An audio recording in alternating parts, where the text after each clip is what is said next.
Last night I saw Predator Badlands, directed by Dan Trachtenberg. This is going to be a full spoiler review, so if you do not want to know any spoilers for this movie, do not watch this video. Just to preface, the OG Predator is one of my favorite films of all time, a top 10 for me. The OG Alien is one of my favorite films of all time, a top 10 for me as well. I grew up loving these movies. I grew up playing the AVP video games and having the action figures.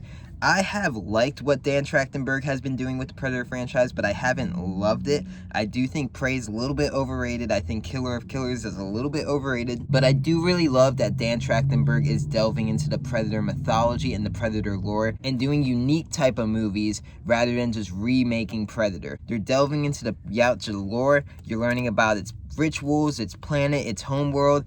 So let's jump into the movie. The movie, I hated the first 10 minutes of this film. I hate in movies training scenes where mentor characters are trying to train like their student character while using deadly weapons. Use wooden swords.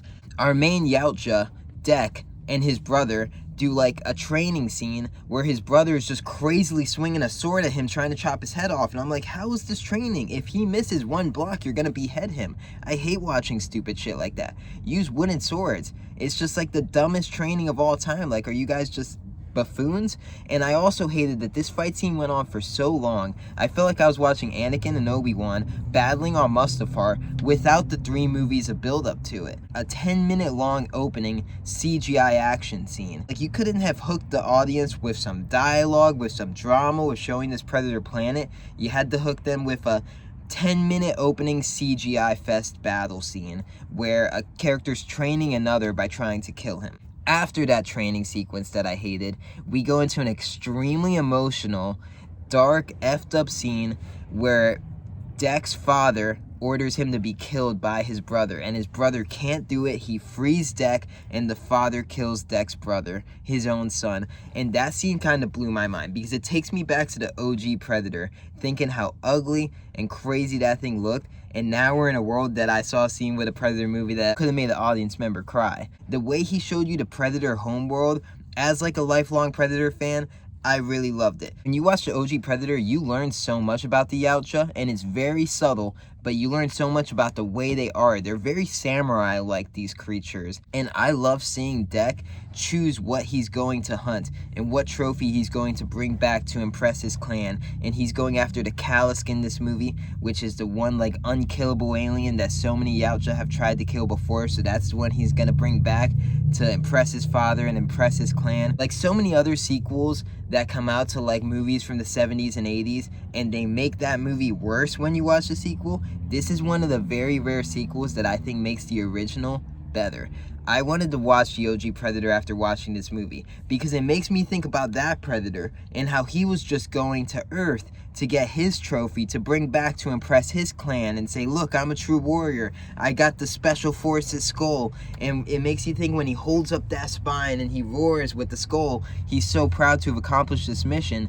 But then ultimately he gets killed by a buff, jacked Arnold Schwarzenegger. I loved our Yautja Dek and his companion strapped to his back, played by Elle Fanning, a synthetic named Thea. I really loved their dynamic in this movie, and it makes the Yautja question himself and the way that he's been taught things and the way that he's grown up, and it makes him think differently, and he's convincing himself to hunt with this character because this character is a tool, and he's convincing himself he's still hunting alone, even though he's really not, and he is accepting the help from another. There really is a lot of good character work with the Yautja in this film.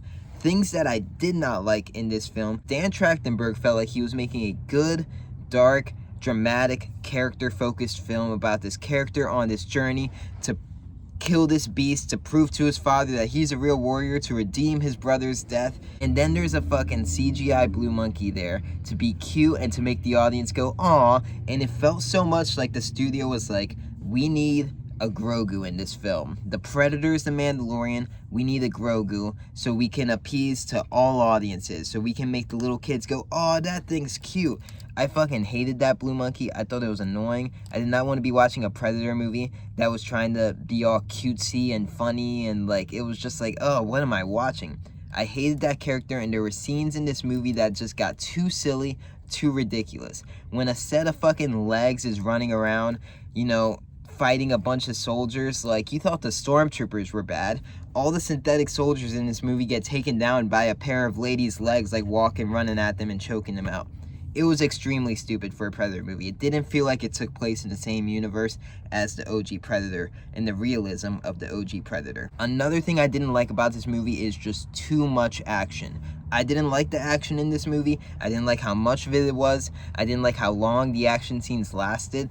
I wish this film was made in the 80s. I feel like 40 years ago, back in 1985, this movie would have looked way cooler. The story was great. I think a lot of the character stuff was really good. I like what Dan Trachtenberg was doing. But in the 80s, this would have been made practically. This alien planet would have been done on a real set. They would have had to build the trees, those things that come out, the tree vines that attack you. They would have had to build that. A lot of this stuff would have looked just so much sicker had it been made 40 years ago. This movie does take a lot of good twists and turns. I like that you think this movie is about him hunting the callus. You find out, and it's crazy to think that this is the world that we're living in right now. This movie is basically an Alien vs. Predator movie. I went into this movie thinking and hoping by the end of it that they were going to somehow set up an Alien vs. Predator crossover. Maybe we'll see a xenomorph or maybe something. You find out this movie is basically Alien vs. Predator, just without the xenomorphs. It's like Predator versus Weyland-Yutani, which is the main company in Alien. The synthetics, everything, it's all here. I really like Elle Fanning in this movie as Tia. I wish when she is trying to reunite with her sister and then she finds out that her sister doesn't really care about her and is pretty evil, I wish there was more of an emotional gut punch to Thea there. I mean, at the end of the movie, she watches her sister's head get ripped off and she kind of laughs, and it's like, this should have been like a fucked up situation for you. But overall, I did really like the story of this movie. I just felt it was a little too CGI heavy. I hated the cutesy little blue monkey shit. I wish that blue monkey was out of the movie. I liked the hunt with the callus. I liked the twists and turns it took. The very ending of the film, again, spoilers, I just wish, I like that he went back to his father, and I love that he went back to his father, not to try to join the clan or to prove to his father that he's a great warrior. He just went back there to kill the friggin' dude. But I wish he went back there with the callus head first, because they had it there, and showed him, like, look, I am a great warrior. I'm a better warrior than anybody in the clan that's ever been, because I'm the only person who was able to kill this callus. And then his father would have been like, damn, I was wrong about you all along. Come back to the clan. And then Deck can kill him. I wish he brought the callus head and killed him, not just went there to kill him. I don't know why he didn't. I wish he tried to prove his father wrong. Overall, I liked Predator Badlands. I enjoyed it. I think it is Dan Trachtenberg's best Predator film. I still don't think he's reached anything near the heights of 10 Cloverfield Lane, but I do think this was his best Predator film. I really like Deck and Thea and these characters. I just feel like this movie was too CGI heavy, too green screen action, and the action scenes went on for so long, and when it's just so much CGI, and it's just CGI characters battling CGI characters, it's hard to get invested in the scenes and to think the scenes are tense and exciting. So when they're going on for so long, they just kind of get boring and annoying to watch. That's my thoughts on the film. Overall, I did like it. I would recommend it if you like the Alien and Predator franchise. If I were to give this movie a grade, I would give it a B.